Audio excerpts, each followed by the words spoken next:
How to link EA account to Steam. So first, just open up your browser.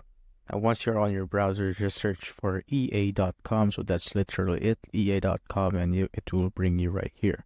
Now, just simply click on the profile icon in the top right corners. So you could basically create an account if you don't have an EA account yet. But for me, I already have an account, so I'm just going to click on sign in. Just wait for it to load. And now once you're here, you simply need to sign in to your EA account. Now, once you're on the sign in page, or if you're either created an account, just make sure that you use your Steam account to sign in or create your account with. Just simply click on the Steam icon right here. And it will bring you right here, so just simply need to click on sign in and just click on allow.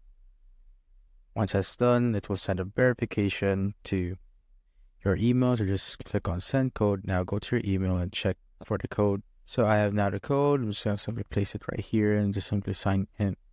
Now wait for it to load. Now as you can see, EA is now loaded. Now once that's done, it will basically just bring you back right here on the home page. For others, there might be a pop-up to confirm if they want to link their account. You just simply need to click on confirm there or click on the link account button, which is just right in the middle. And it will just bring you right here on the home page, and that's how you basically log in with your Steam account or link your Steam account to your EA account.